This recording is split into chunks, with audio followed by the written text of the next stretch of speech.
¿Cómo están, queridos telespectadores? Aquí estamos nuevamente junto a ustedes en una nueva edición de su programa Verdadera Justicia, aquí en el canal El Vecino Normal, que llega a ustedes gracias a la Fundación Comprometidos. Eh, Recordemos que tenemos la transmisión y estamos en Facebook como El Vecino Normal y en Twitter como @elvecinonormal. Siendo las 20 horas y 3 minutos, estamos dando comienzo a una nueva edición de nuestro programa con un interesantísimo invitado que ya lo hemos tenido en otra oportunidad, pero dada la coyuntura, era muy importante, a nuestro juicio, tenerlo de vuelta junto a nosotros. Él es Esteban Silva Cuadra, sociólogo, presidente de la Fundación Constituyente 21.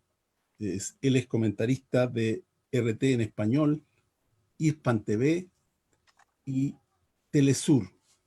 Es un verdadero cientista político. Así que, hola Esteban, ¿cómo estás? Mucho gusto de estar contigo, que estés con nosotros, ¿Cómo digamos. estás, Claudio? Muchas gracias por esta invitación y un saludo a todas y a todos los amigos y amigas que nos están viendo y están viendo el programa.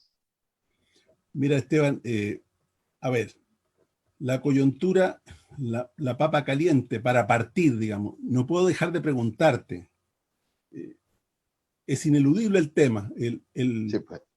El gobierno, sabemos que ha utilizado y mal usado el coronavirus como una forma de desmovilizar todo lo que fue el llamado estallido social. En esa perspectiva hemos visto que ha habido una muy poca transparencia en las cifras, que nos dimos cuenta desde el principio, empezamos a sospechar por la forma como iban dándose las muertes, que era muy distinta a la forma como se fueron dando en otros países. Nosotros no somos expertos en el tema, pero podemos hacer una simple comparación, ¿cierto? Por otro lado, vimos que la presidenta del Colegio Médico eh, creo yo, a lo mejor estoy equivocado, pero me pareció que ingenuamente ella quiso colaborar y después aparentemente se dio cuenta de que las cosas no eran muy transparentes, empezó a denunciar esta falta de transparencia y ahora esto ha llegado a un punto tan grave de que fue amenazada de muerte de manera grotesca. Entonces, ¿cuál es tu opinión al respecto y cómo ves tú este problema para empezar a conversar el tema, digamos? Bueno, yo creo que, a ver, lo que nos pasa en general eh, cuando reflexionamos sobre esto eh, y sobre tu pregunta, ¿no? Es que estamos sometidos a una cantidad de temores, ¿no? Nosotros, nuestras propias familias, nuestros entornos, ¿no? Las personas que nos están viendo, eh, que a veces no permite efectivamente eh, inmediatamente darse cuenta de lo que hay detrás, ¿no? De las medidas, por ejemplo, como las que se han tomado por parte del gobierno de Piñera y a través de sus voceros, como el ministro Mañalich, ¿no? La subsecretaria Daza, etcétera, que uno se ha ido acostumbrando en estas últimas semanas a escuchar, eh, y que ciertamente detrás hay un sustrato, hay un fondo que con el paso de los días, con las contradicciones de la información, con las percepciones, con la información que circula en las redes, no en los grandes medios de comunicación, uno empieza, ¿no?, a darse cuenta de que tienen otro trasfondo o de que tienen mucho más otros intereses y no solo uno, que supuestamente es el enfrentar, ¿no?, esta pandemia de coronavirus que nos está afectando a la población chilena y al mundo, ¿no?, porque es una pandemia global. Dicho eso, como marco así de introducción y para ir a tu pregunta, ¿no? Claramente, desde mi punto de vista, el gobierno de Piñera lo primero que hizo fue el decretar estado de catástrofe, ¿no? Hace algunas semanas atrás, inmediatamente cuando empezó el crecimiento del contagio de coronavirus en Chile también, ya como algo más permanente, y tomó una decisión clara, desde mi punto de vista, que fue privilegiar a través del decreto. ¿Y qué significa eso? Algo que estamos viviendo todos los días, un estado de emergencia que significa toque de queda a las 10 de la noche en todo el país, patrullas militares pidiendo carnet de identidad a la gente, no solo carabineros, para hablar de cosas concretas, ¿no?, que nos están ocurriendo, ¿no? Y por lo tanto, claramente desde mi punto de vista, el gobierno privilegió el controlar la situación de control, valga la redundancia, de control interno, ¿no?, de la revuelta social que venía desarrollándose y que desde que partió ya se han cumplido hace unos días atrás 6 meses, desde el 18 de octubre pasado hasta hoy, que era una revuelta social gigantesca, con un país movilizado por todos lados, con movilizaciones todos los días, con paros, con protestas, con demandas y exigencias al cambio del modelo económico, con cosas muy concretas. No quiero volver a traerlas acá, pero que todas y cada una hoy día, ¿no?, se demuestran por qué son tan dramáticamente urgentes. Justamente hoy día, ante esta pandemia de coronavirus, ante los miedos que nos acechan, miedo personal, familiar, ¿no?, de contagiarse, ¿no?, desde el miedo más básico a el fallecer, ¿no? Y por eso también se ha manipulado desde mi punto de vista, y por eso estoy haciendo una conexión con todo ese tipo de cosas, se ha manipulado desde el comienzo el tema de la cantidad de fallecidos respecto a la cantidad de personas que contraen el virus, ¿no?, el coronavirus diariamente, que como todos lo hemos visto, incluso sin necesidad de ser ni epidemiólogo ni especialista en salud pública, ¿no?, todos los días vemos que el gobierno informa de la cantidad, ¿no?, de personas que han contraído el virus, eh, muchas veces sin informar cómo se mide eso, no sé si me explico, en relación a la cantidad de fallecidos. Y al comienzo se nos presentó, hace unas semanas atrás, de que el nivel de fallecimiento era muy bajo en relación a las personas que diariamente, el orden de 400 y algo promedio, contraían, las cifras iban entre 380, 400 y tantos diarios, contraían el coronavirus. Hoy día ya la curva no se ha aplanado, la curva de crecimiento del contagio, pero ha ido subiendo la cantidad de personas que han fallecido, ¿no?, por decir nada más que un factor. Entre medio, el gobierno armó una mesa social COVID-19 que excluyó así, definitiva y claramente, a gremios y trabajadores y profesionales de la salud decisivos. Estoy hablando de todos los médicos, personal paramédico, enfermeras, enfermeros, etcétera, de la Confederación de la Confusam, que son los trabajadores y profesionales de la salud municipalizada. Estoy hablando de los de la FEMPRUS, que son los profesionales de la salud a nivel también público, igual que de la FENATS, ¿no?, etcétera. Todos los dejaron fuera. Ellos están en unidad social, ¿no? Son todas las organizaciones de trabajadores de la salud, que entre paréntesis son los que más tienen contagiados, ¿no? Según las propias cifras que han dado ellos mismos y ellas mismas, ¿no? Esos quedaron todos fuera, para ir a tu tema. Y solamente sentaron, junto con el gobierno y otras organizaciones y algunas personalidades que no representan a nadie más que a sí mismo, pero que representan cercanía y comprensión con el manejo que va a tener el gobierno, como el doctor París, ¿no?, que es más bien de su tinte político, ¿no?, concreto del gobierno, y solamente sentaron a la doctora Siches, la presidenta del Colegio Médico, que al comienzo manifestó el propio Colegio Médico a través de ella, su vicepresidente y otros voceros, no solo la disposición de colaborar, y rápidamente al pasar los días fue quedando claro, respecto de los anuncios que hacía el gobierno y particularmente Mañalich como el gran vocero del combate a la pandemia, etcétera, que ya no le iban a considerar en términos reales, concretos, para la toma de decisiones del Ejecutivo, la opinión del Colegio Médico, y llegó al punto que la propia presidenta del Colegio Médico llegó a decir, primero, que no consideraban esta mesa social de COVID en las decisiones. La propia subsecretaria Daza dijo que el gobierno, cuando tomaba decisiones, no necesariamente, ¿no?, tenía que considerar a la mesa social, o sea, ¿para qué la convocan? Casi es un pretexto, en definitiva, para decir, mire, estamos siendo asesorados por técnicos y profesionales y expertos de alto nivel, y las decisiones que estamos tomando están basadas en esto, ¿no?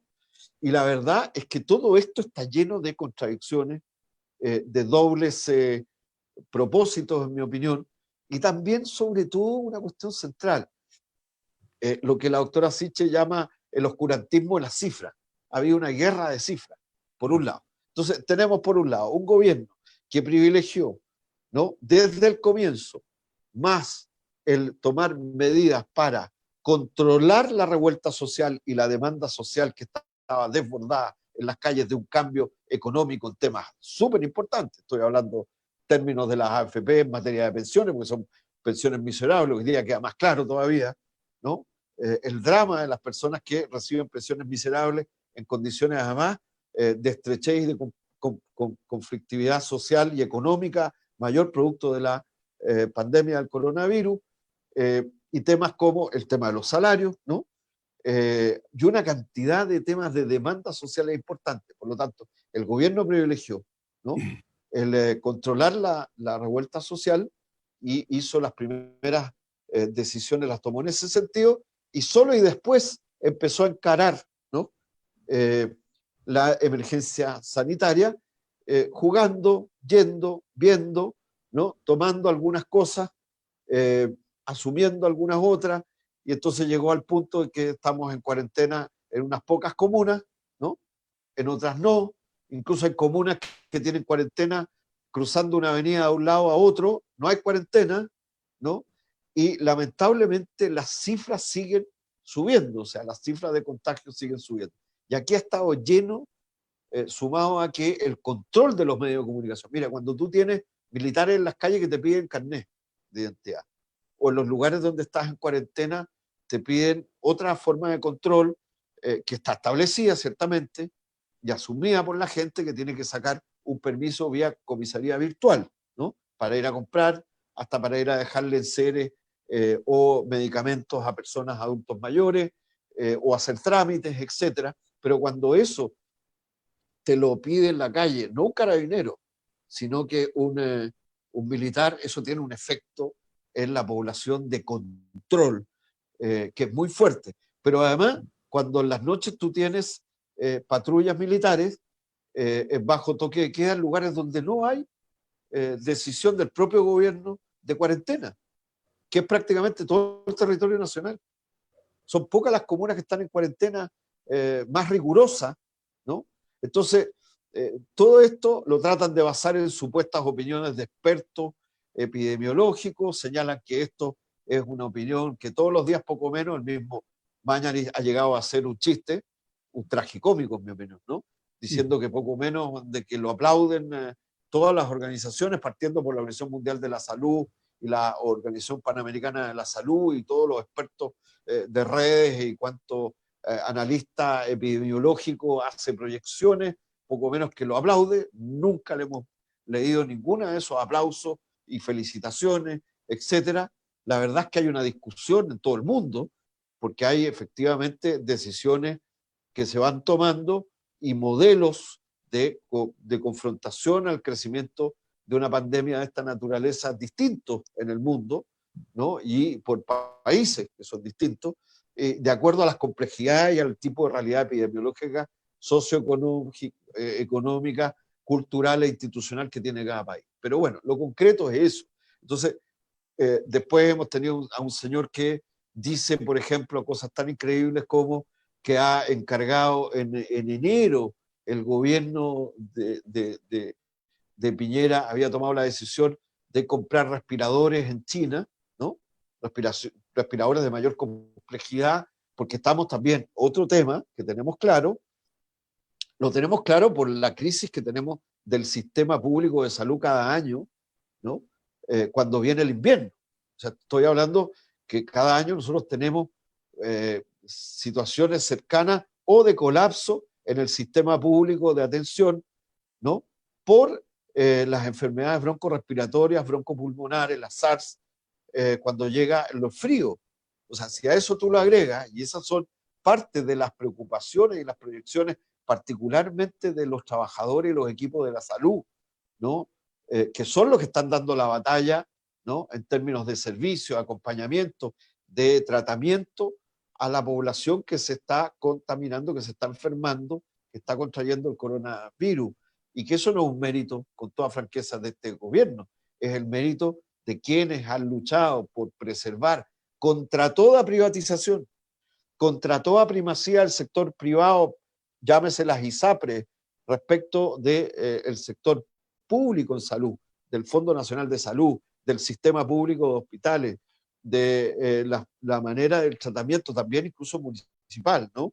Estamos hablando de los CEFAM, etcétera, que han luchado por mantener un sistema, la salubridad pública, a pesar de los intentos y de las lógicas privatizadoras que han tenido este tipo de gobiernos neoliberales, que han recortado la salud pública, la infraestructura, los insumos en salud, en nombre de la racionalidad económica, y que ahora se ven golpeando Correcto. La misma puerta frente a la pandemia que todos los que han luchado han golpeado y han exigido, que es el Estado, el sector público. Entonces, resumo, yo creo que estamos efectivamente con una gran manipulación. En mi opinión, aquí hay una lógica política para controlar, ¿no? Como objetivo principal, y que se le anotó al grado que el propio Piñera no pudo más con su carácter, ¿no? Que fue a sacarse una foto a la Plaza de la Dignidad, ¿no? Pero ahí esto lo traicionó su propio carácter, en definitiva, casi con la lógica del vencedor. Entonces, yo creo que una cosa es la lucha legítima que todas y todos tenemos que dar, ¿no? En contra del coronavirus y de esta crisis sanitaria que nos está afectando, y luego también la crisis económica, particularmente al mundo del trabajador y al pueblo, ¿no? Pero yo creo que el gobierno está apostando a eso, y porque además lo que no quiere, y esto son parte de sus medidas, las medidas económicas que ha anunciado, ¿no? Lo que no quiere es cambiar la racionalidad neoliberal de la lógica económica. Entonces, todo lo que está haciendo son o los préstamos o los salvatajes a través del sistema bancario, ¿no? Hacia las pymes y otros, o lógicas de subsidio con la lógica del bono, menores y bastante por debajo de las necesidades que tiene este país, aún incluso cuando habla tímidamente de lo que podríamos llamar, que si es necesario, un ingreso básico o una renta familiar, ¿no? A todos aquellos y aquellas que no tienen trabajo y que viven en situaciones de pobreza, pero hay muchos sectores que se quedan fuera de esto. Entonces, el gobierno maniobra, ¿no? Porque lo que no quiere es cambiar el modelo, quiere seguir parchando lo mismo, y aún así cree que puede enfrentar la pandemia. Yo creo que esa es la profunda equivocación del gobierno de Sebastián Piñera. Justamente. Y de para ratificar lo que tú estás diciendo, si me permites 2 palabras. Sí, por supuesto. Lo preocupante del asunto es que en esa misma dirección se están haciendo menos exámenes de prevención, digamos, porque el ISP puede procesar 500 diarios solamente, y el resto son privados. Entonces, estamos hablando de los test, en esa ¿no? lógica, sí, evidentemente que la cantidad de contagios no va a aumentar sustancial, pero nos están llevando un tremendo error. Y por otro lado, en lo que tú estabas diciendo, hoy día había una reunión privada en La Moneda del presidente con los empresarios para reactivar la economía. ¿Cuál es? ¿Para dónde vamos? Lo que tú estás diciendo efectivamente es así. Es lo que le preocupa al gobierno, no le preocupa que la gente... Yo estoy seguro que la cantidad de fallecidos es mucho más de la que informan, y la cantidad de contagiados no pueden testearla cabalmente. Mira, yo también lo creo, pero más que... No se trata de si creer o no creer, pero lo concreto, porque es que... ¿Por qué uno cree esto y por qué uno sospecha?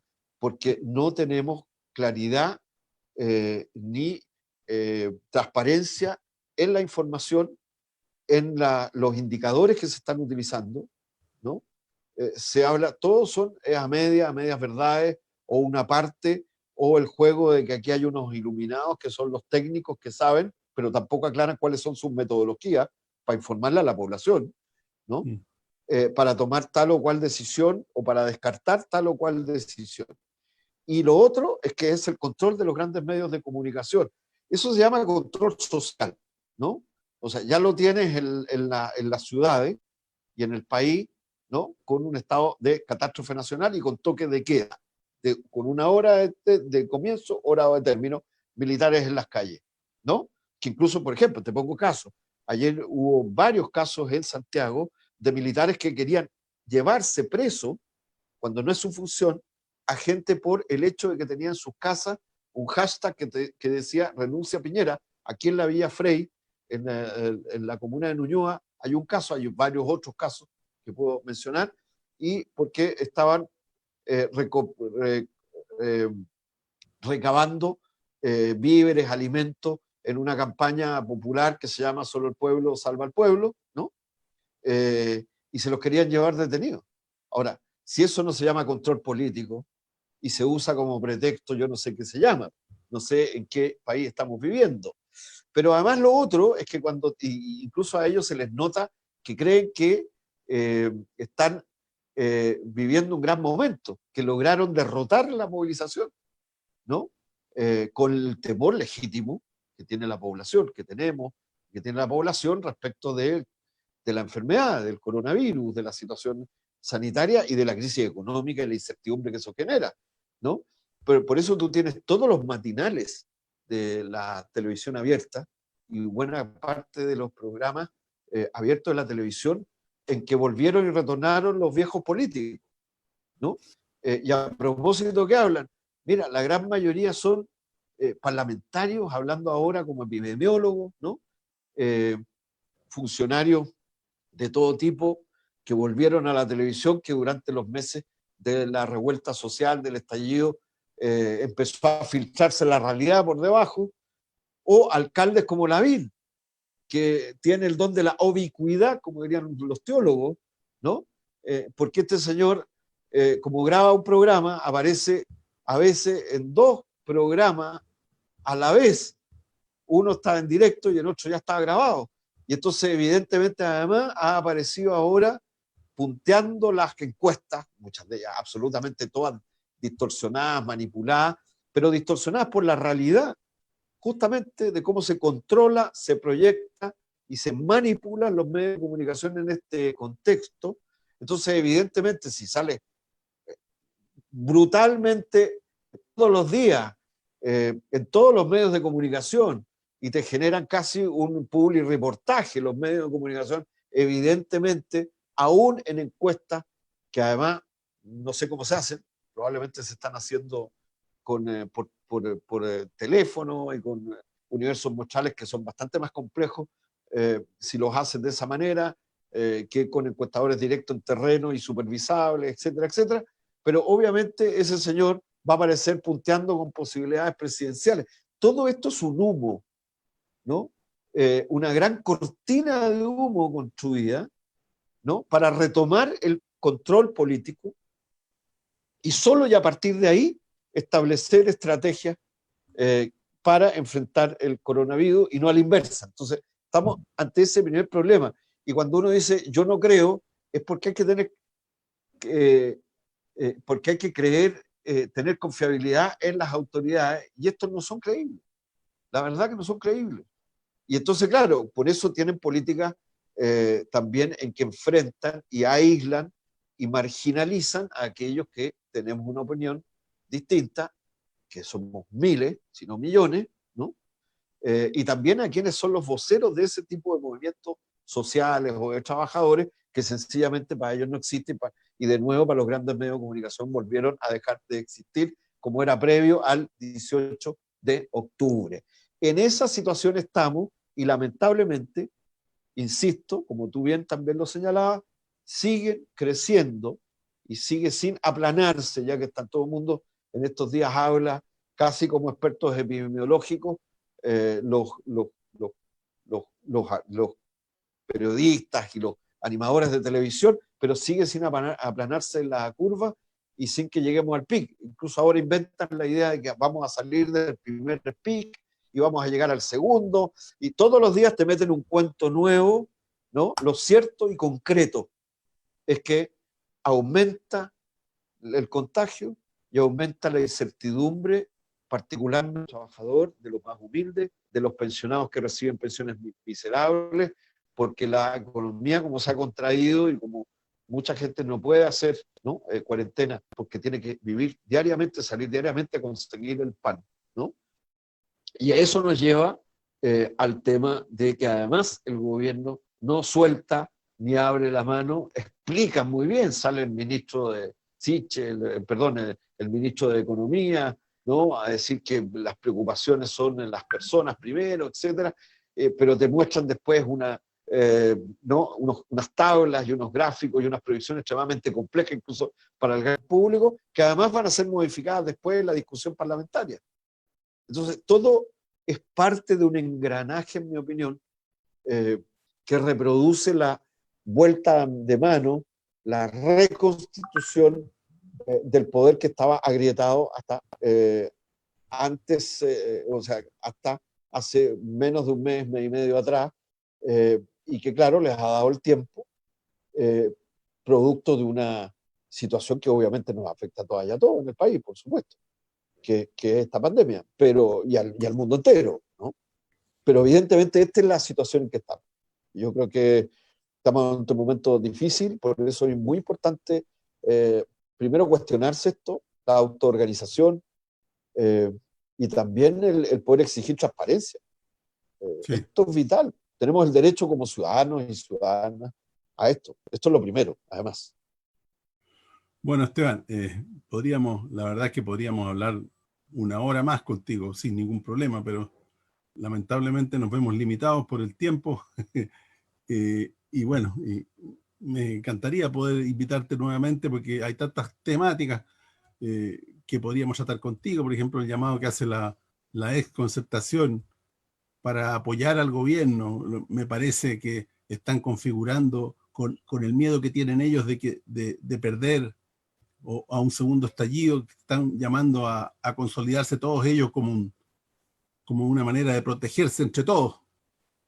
Es muy grotesco lo que está pasando. Entonces, mira, solamente si me permite, solo decir una cosa muy cortita. sí. Yo creo que los grandes temas que se quieren invisibilizar, que se quieren dejar de lado, incluso frente al tema de cómo enfrentar el coronavirus, son no meterle la mano a las grandes riquezas a través de impuestos y los grandes patrimonios que tiene este país, ¿no? Para destinar esos recursos, recursos de los más ricos, de los grupos económicos empresariales, hacia el bolsillo de los y de la familia trabajadora chilena, en primer lugar.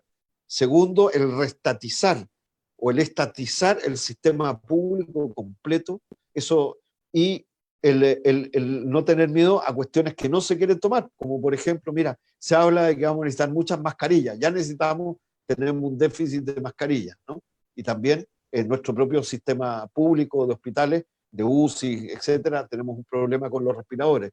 ¿Y por qué no crear una industria nacional, incluso tomar parte de lo que son las maestranzas de FAMAI, del ejército, ¿no? Y crear unidades industriales para producir y fabricar respiradores públicos, como empresa estatal, empresa pública nacional, e incluyendo insumos médicos, como mascarillas, etc. Entonces, ¿por qué no? Porque la Constitución lo impide, pues. Porque la Constitución nos impide, porque limita la idea y consagra el Estado subsidiario. O sea, en el fondo estamos volviendo a los mismos problemas. No quieren meter la mano al bolsillo a las grandes fortunas y a la acumulación de la riqueza. No quieren terminar con las AFP para crear un sistema de seguridad social, ¿no? No se quiere priorizar y reestatizar también una parte importante para recuperar la salud pública. No se quiere generar una capacidad económica, industrial y productiva al Estado para enfrentar este problema, en momentos en que todo el mundo, ¿a quién busca y espera que le genere protección? Al Estado, pues, al Correcto. sector público, ¿no? A la lógica de la comunidad, al sentido de la solidaridad, y eso no lo ordena el mercado, la lógica neoliberal, los grandes empresarios, ninguno de ellos va a enfrentar ni va a responder este problema, a pesar de que el señor Sutil, en nombre de la CPC, diga que como gran cosa son ellos los que están comprando los respiradores, y haya dejado claramente como mentiroso a Mañalich, ¿no? Sí. Que en definitiva al final no era un encargo de Estado a Estado, no era una compra de Estado a Estado, sino que estaban contando con compras de privados a privados que después se los donan al Estado. Esto es como el juego de la Teletón, ¿no? De que siempre se están corriendo, de que la discapacidad al final sea asumida como una inversión de infraestructura del Estado, pública, porque tenemos todas y todos derecho a esto. Entonces siempre es el privado y que se quiere resguardar hasta la forma en que hacen la resolución de estos problemas para nuevos recursos, pero sin tocar la gran concentración del capital privado. Ni siquiera hablo de las pymes y las MIPYMES, que esas están al borde de la crisis y de las quiebras, justamente, y no hay ningún salvataje real directo hacia las MIPYMES particularmente que no pase por los bancos. Bueno, muchas gracias, Esteban. La verdad es que nos estaban tirando las orejas ya, pero es así. Estaba muy interesante la conversación. Gracias a ti, muchas gracias. Y un saludo a todas y a todos los que nos ven en tu programa. Porque quedaron muchos temas pendientes. Y a ustedes, queridos telespectadores, lo esperamos el próximo viernes a esta misma hora en su programa Verdadera Justicia. Muchas gracias y buenas noches.